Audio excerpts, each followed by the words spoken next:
So yung Japanese language cluster ng UP Department of Linguistics, we thought of coming up with a podcast and a accompanying lecture discussion series to be able to talk about the Japanese language outside classes. So this is the product of that, of what we discussed as a cluster. Some of you might wonder why the negativity in our titles and in our topics. No? So yung title nitong series na to ay Yappari Nihongo o Benkyou Suru n ja nakatta, or dapat hindi ako nag-aral ng Japanese. It's not actually negative, but for learners of Japanese and any other language, you might have felt this sometime along the way, questioning yourself, why did I learn Japanese? So it's our way of making learners relate to the Japanese learning experience. So since Japanese learning, well, as with other types of learning, it's a process. And struggles and hardships are part of the learning process. They are very important aspects of the learning process. Usually, natatandaan natin, no? We remember our mistakes, we remember our struggles, and we retain the lessons from them throughout our lifetime, rather than yung steady success. We don't normally see the value of a steady success, but with the ups and downs, we get to appreciate more the process. We chose to discuss our struggles as teachers of the Japanese language at UP, because people often see us as veterans of the field, and they forget that we also have our own share of struggles and hardships as we learn the language. And even now, there are times when we still cannot express what we want to say in Japanese, or we cannot understand what we read or watch in Japanese. Okay, so for tonight, our discussants are Pai Cabazor, Weng Alvarez, and myself, Farah Kunanan. And we will share, again, our language learning journey. So to start off, I would like to ask Pai Sensei, Tita Pai, and Weng Sensei, Weng, to briefly share their background of Japanese language learning, when you started, where you learned Japanese, and what your motivations were. Okay. I started studying Japanese in 1979 when nobody has heard of, I guess, Japanese language learning. My motivation then is very practical. All I wanted to do was get out of college. And I needed a foreign language other than Spanish. Mandatory pa yung Spanish during my time. We were not required to take it in school. All we have to do, or we had to do then, was to pass an oral interview. So it's a pass or fail thing. And we can take it anywhere we want to. We can even self-study, although that was unheard of, with very limited materials. And so I did the next best thing. The JICC Nihongo Gakko was between UP and my house. So that was it. The buses were passing in front of JICC Nihongo Gakko. That was the Gakko. That was the only school that was along my way. So Spanish, which of course is out of the way, because out of the question rather than out of the way. German, French, the embassies were very far. So there, Japanese. That's it. That was my only motivation for learning Japanese. Out of convenience, yung kay Convenience. Yes. Yan. Si Weng naman. I started learning Japanese when I entered UP Diliman. Actually, nag-apply ako ng UPCAT without really intending to study in UP. sumabay lang ako sa classmates ko. And then pumasa, and yung sinabi sa akin ng UP, pumili ako ng non-quota course. Then I asked my classmate, ano ba yung may Japanese na language na kurso? And sinabi nila yung linguistics. So, kinuha ko yung Japanese sa Department of Linguistics. And si Pai Sensei, yung content teacher ko, she was my first Japanese language teacher during that time. Yung motivation ko noon was because I really like anime. So, nung grade 5 ako, elementary, I watched Sailor Moon and I got fascinated dun sa characters niya. So, hiragana, katakana, and kanji. So, sabi ko siguro ang cool if I'll be able to read and understand yung lyrics na nakikita ko noon sa opening and ending theme niya. Yun po. So si Weng has a clear motivation for learning Japanese. Ako, like Tita Pai, no motivation to learn Japanese. So we were required 6 units of Spanish and 6 units of another language. 1998, hindi pa sikat yung Japanese that time. No? Ang sikat that time, what was popular among UP students were Spanish, French, Italian. So yung Japanese, unlike now na pagka-open ng Japanese classes, puno ka agad. Dati, like 4th day of registration yata, nakakuha pa rin ako ng slot sa Japanese. Siguro yung reason lang sa pagpili ko, I am Chinese-Filipino, I studied in a Chinese school. Sabi ko, baka pareho ang Japanese sa Chinese. Maybe Japanese is similar to Chinese, which is not. No? So yun lang mainly. I studied in UP and then I went to Japan for a short-term exchange program. Okay, so, iba-iba yung pinanggalingan namin. Tips for new learners. Sa mga magsisimula pa lang, ano ang tips? Start your learning your hiragana. So, I think with Japanese, you really have to learn characters. Or pwede bang spoken lang? For me kasi maraming information pa rin na pwedeng makuha ng hindi lang spoken, kunyari sa internet, sa ano. So I think for me personally, importante pa rin yung kaya mong magbasa.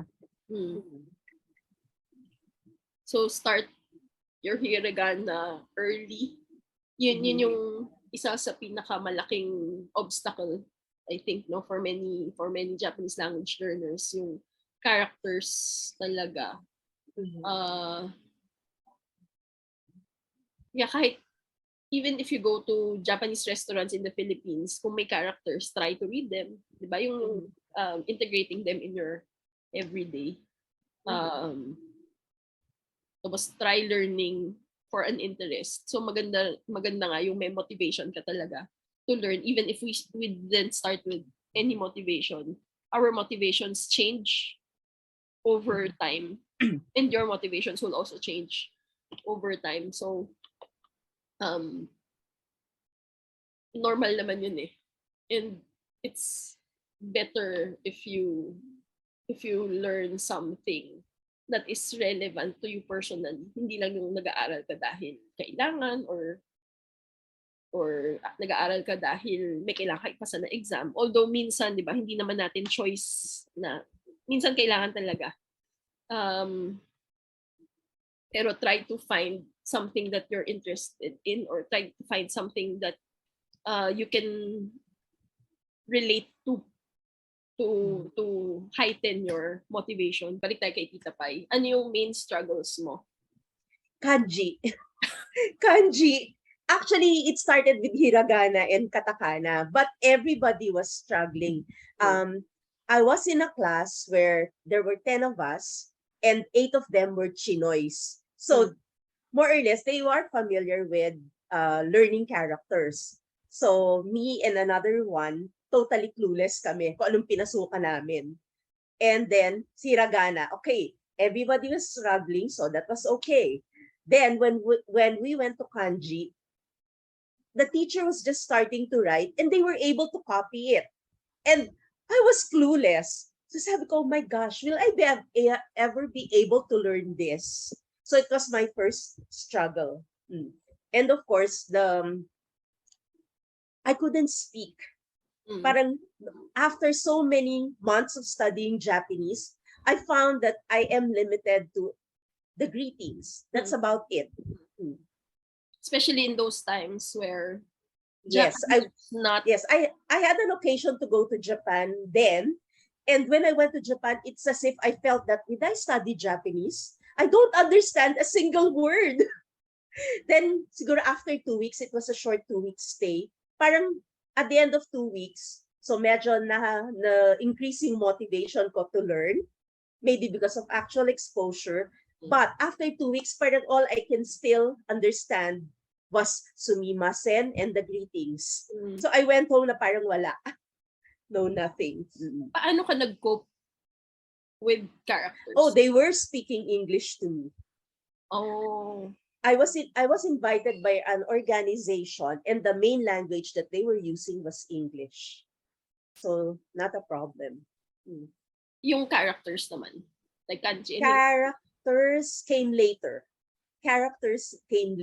After mine is a series of starts and stops. So I would stop, and then the skyway was being built. I was going home to Laguna. I was trying to kill time, traffic.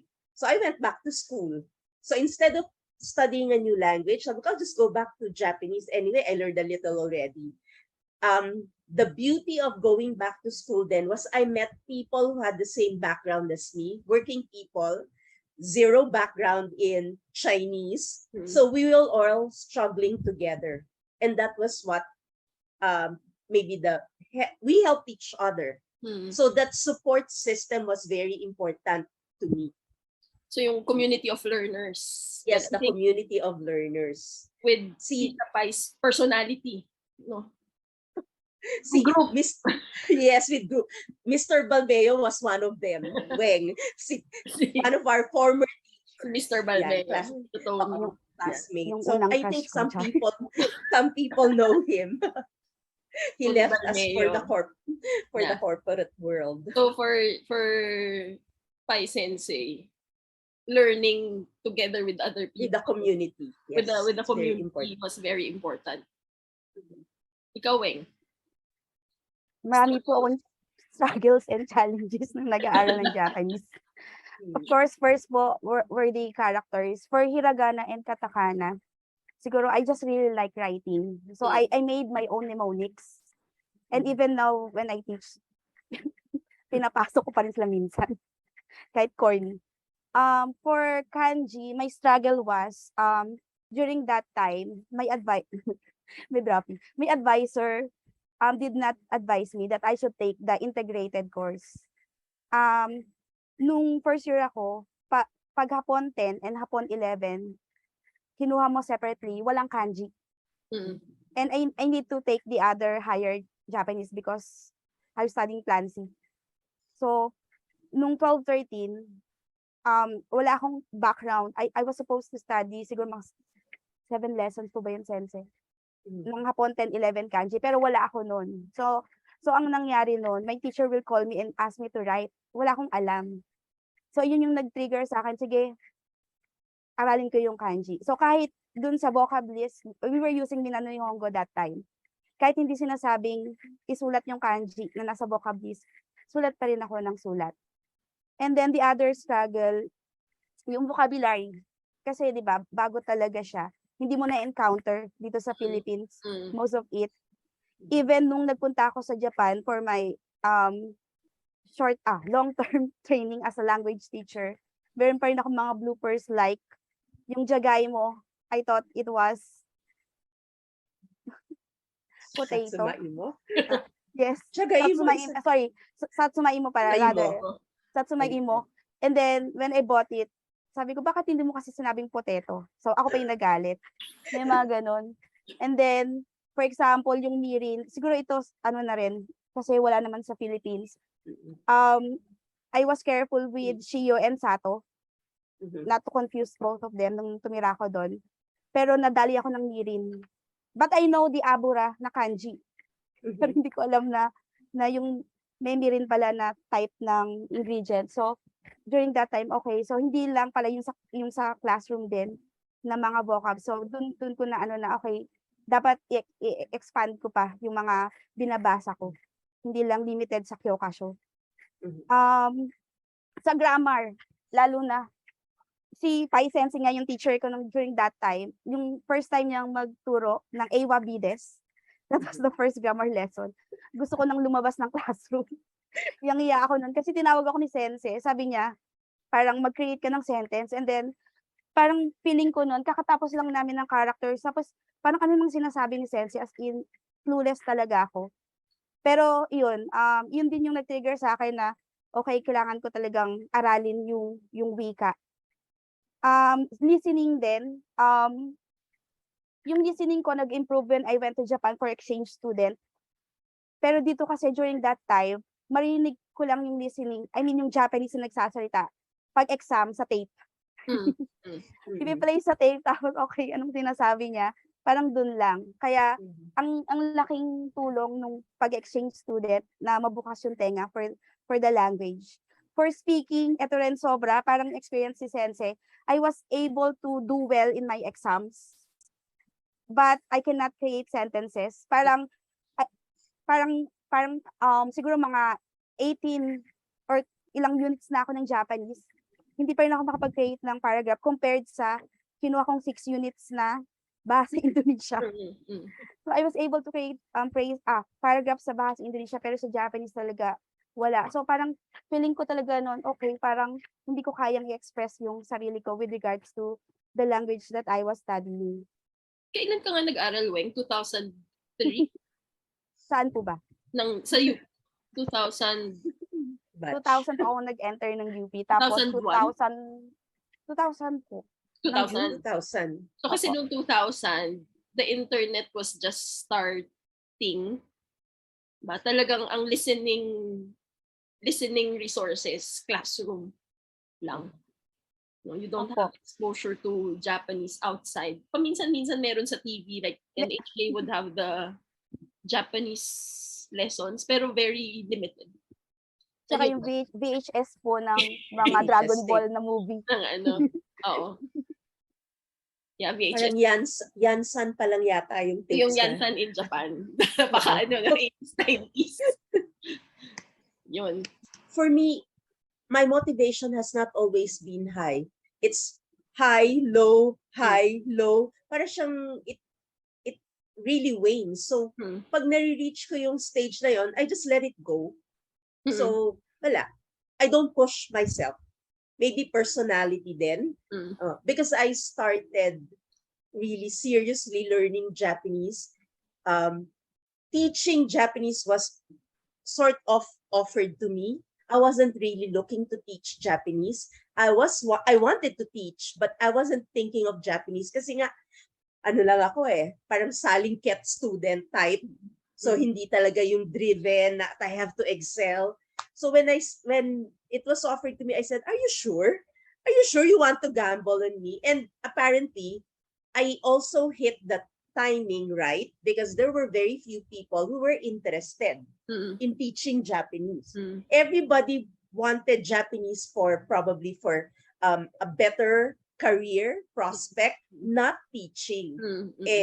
Ako gusto ko magturo. So, I had very good mentors along the way. And so, ganun. So even now, sometimes I'm hitting the low of the motivation. So I would just watch NHK, watch the views of some travel. I love the journeys in Japan. I love yung mga series ni Peter Barakan where I get to learn. So para ma-lift ko ulit yung motivation. Kasi otherwise, if I watch the news, sometimes it is more depressing. So lalong babagsak yung motivation. Although that's where I learn a lot in terms of words and stuff. So based on need also, no? Kasi parang sa atin ngayon, na there's no really need to push further. But for some people, nandun yung pressure. Di ba? Pressure to pass an exam, pressure to be good at this because it's needed in the job and so on. So, pero yung sa experience nga na if you don't strain yourself too much, learning will be easier. Kasi, nag-enjoy ka sa ginagawa mo or, di ba, parang, relaxed ka lang na nag-aaral. Yung struggle nga na hindi ka makapag-communicate sa mga Japanese. Nung nag-exchange student ako, there was this man na kumatok sa kwarto saying na mag-ano ng aircon, pinadala daw ng university. Naintindihan ko siya, but I can only answer with, hi, ihi.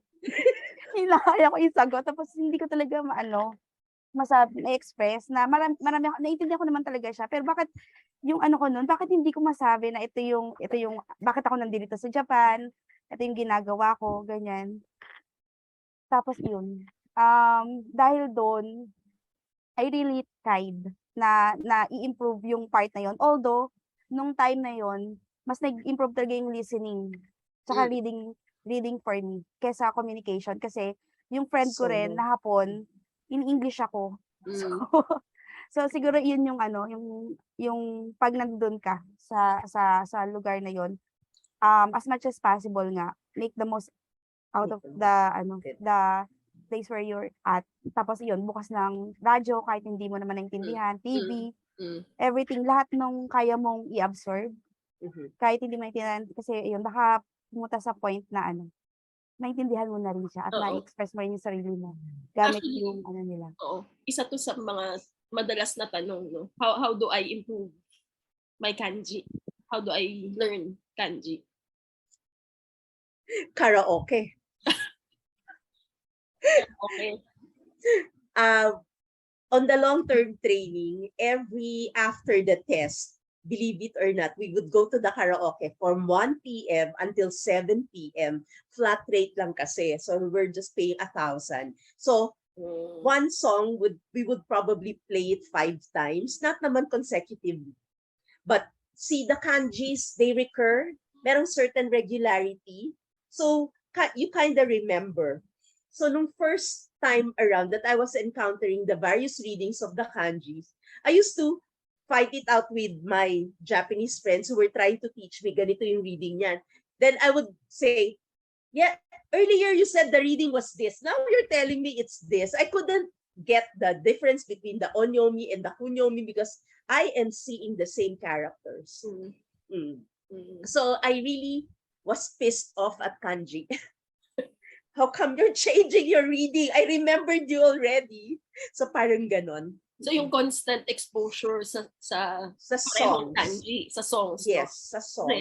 Sa songs. Yung rhythm ng songs would help you remember parang yung matching. Yes, kasi remember in karaoke, you can put the vocals behind. So you can hear it. So naririnig mo, ito pala yung reading niya. So parang matching nung naririnig mo dun sa nakikita mong character. Actually, in Chinese schools, ganun din, looking back, we read text with parang furigana. May reading guide sa gilid. And then as we go along, ang exam, tatakpan mo yung reading guide. Tapos magugulat na lang kami na nababasa namin. Except for some very difficult words. So, constant exposure talaga. Ikaw, Weng, ano pang strategies mo for kanji learning? Ako, yung pinakauna talaga, masipag talaga kasi akong mag-practice. Oo, sulat talaga ako. Di ba yung we were using basic kanji book during that time. So lahat ng activities doon, ginagawa ko at sinusulat ko talaga. Again, kahit hindi dinedemand ng teacher na kanji, sulat lang ako.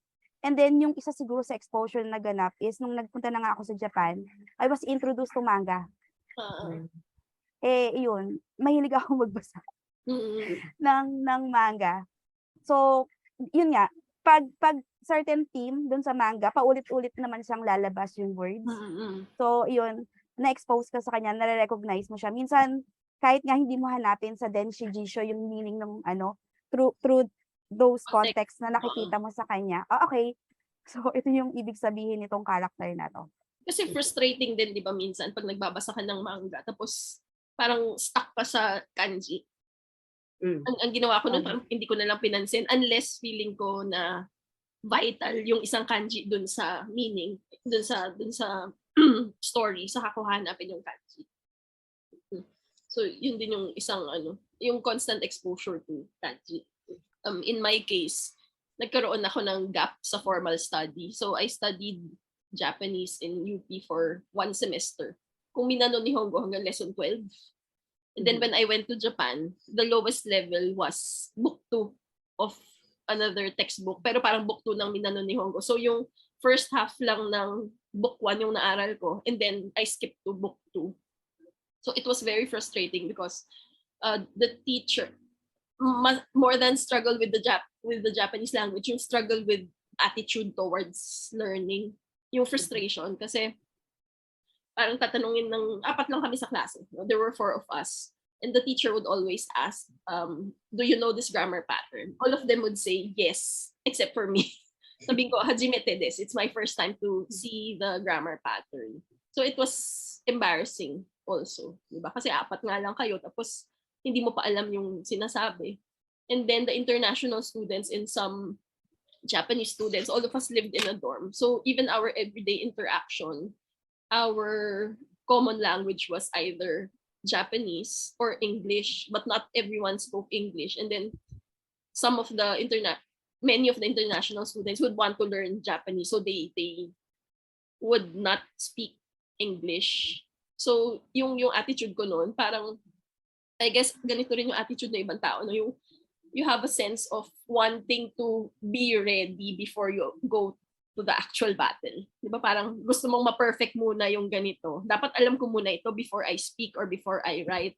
That was my thinking that time. And it was so frustrating because I cannot express myself. I wanted to say something. I wanted to be close to the other people. No, so parang merong mga nasayang na relationships. There was one of the students was very good to me, but I couldn't talk to her.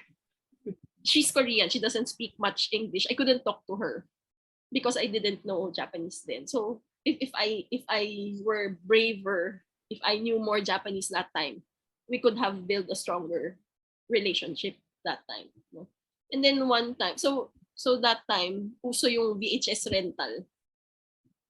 I started renting English language movies.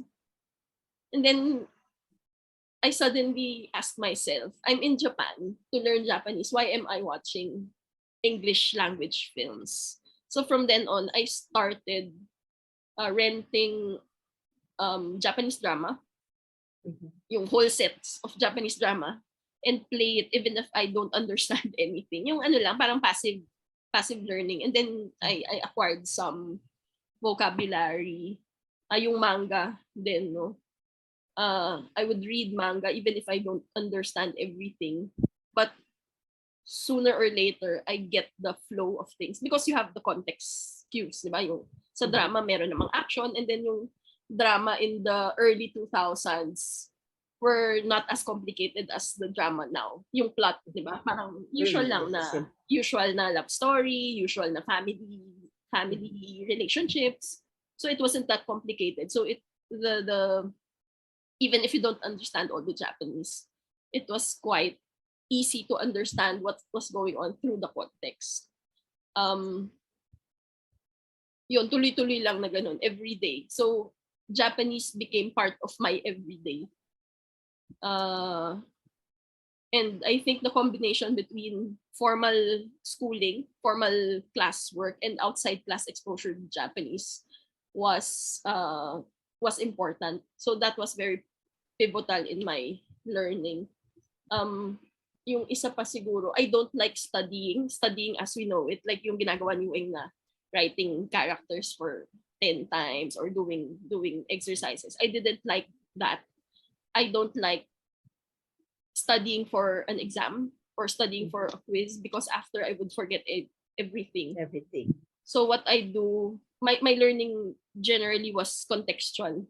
So I learn more when I see the kanji in context, the vocabulary through drama or manga, and even expressions.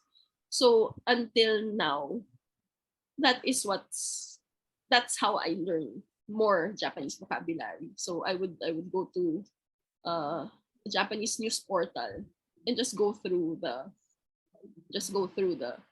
headlines.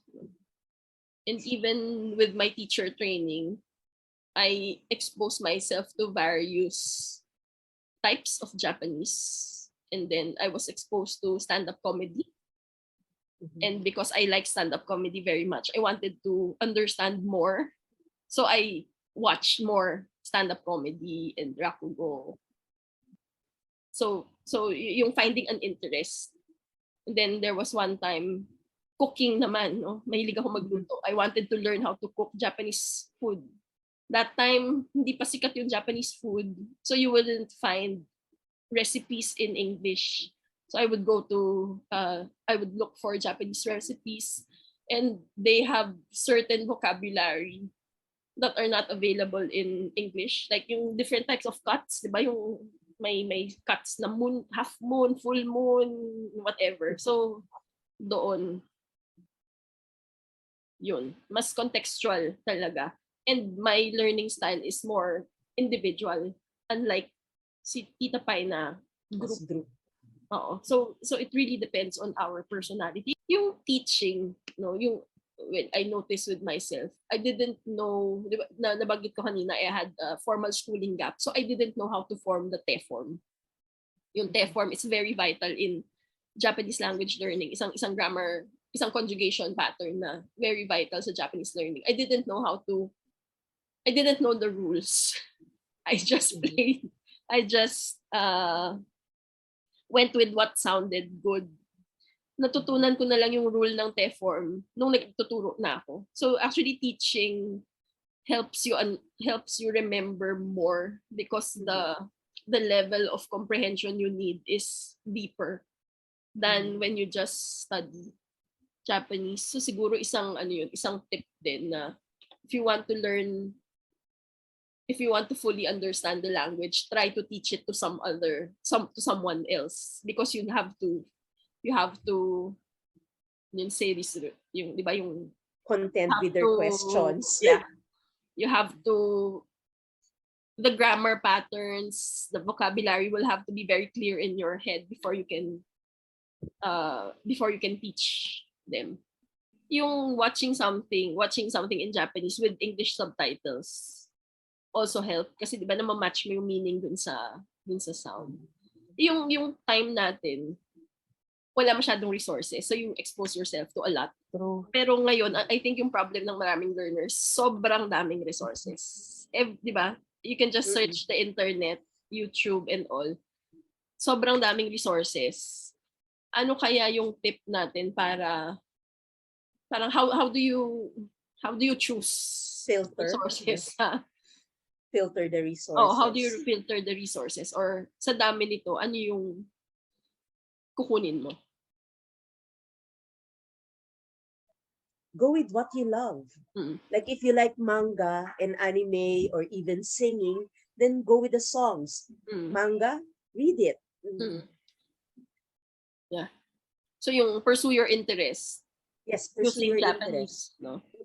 And yung sa akin, don't feel pressured that everybody likes manga or everybody likes anime. Ako rin when I started teaching, I tried incorporating anime and manga into my class. But since I'm not really interested in certain genres of anime and manga, it doesn't work for me. So ang ginawa ko later, what I'm interested in, I share it with my students. And then I ask my students to share what they like. So I learn more about what they know, and they learn about other Japanese pop culture or Japanese culture related things. Going, any other tips? Sa dami ng resources. Ganun din po, Miss F. Kasi ako personally, for example, nung nagsabi ka na, "Weng, interesting tong rakugo," ganyan, tinry ko naman. Pero hindi lang talaga yata tama. Hindi kayo match. Oo. So, You're not a match made in heaven. So yung ganung experience din na tinatry ko namang experience. So ngayon, pag nagtuturo ako, parang ibibigay ko lang, "Guys, ito yung meron." Tapos tingnan nyo kung ano yung mas click sa inyo, kasi pwedeng nag-work sa akin 'to, pero sa inyo Ah. baka hindi mag-work. So Yeah. tingnan niyo, i-try niyo din kung anong kaya niyo, yung Oo. carry niyong gamitin, parang gano'n. So siguro 'yun, provide lang nung mga puwede nilang pagpilian na resources. Dun sa podcast ni Mike tsaka ni Chris, they mentioned making flashcards or yung flashcards through app. Sa akin kasi personally, that won't work. Kasi nga, by context ako, hindi nag-work sa akin yung flashcard. So, go with what works for you. Ano naman yan, di ba? Trial and error. You will find something that would work for you. Recommended books for beginners. Okay na ba yung Genki or meron pa kayong ibang ma-recommend? Yung maganda sa Genki kasi may translation siya. So you can self-study. Easier nga with Genki for self-study. May ibang books pa ba na ma-recommend? So I think depende kung anong type of learner ka. Yung Genki is more college yung context, no? College student and you are in Japan. Ganun yung konteksto nung book.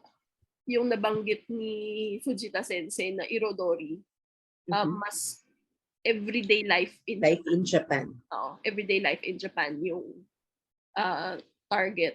Yung Marugoto, it's theme based. No? So you talk about specific topics. So siguro try the first few lessons. Kung okay sa'yo, pwede mo ituloy. Kung minsan kasi 'di ba parang feeling mo hindi okay dun sa hindi nagma-match sa motivations mo yung book, then try something else. Pero I think Genki is a good start. Parang even with minimal supervision, kaya siyang aralin.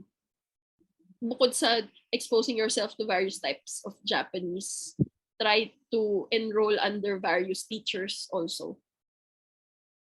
Like ako, mas input yung ginagawa ko sa klase. No? So reading, listening. For some teachers, more output, no? Like speaking and writing. Kaya maganda rin na iba-iba yung teacher ninyo. Kasi nga, I think yung personality natin, yung experience natin, really affects our teaching style. So, importante na meron nung iba-iba na yun.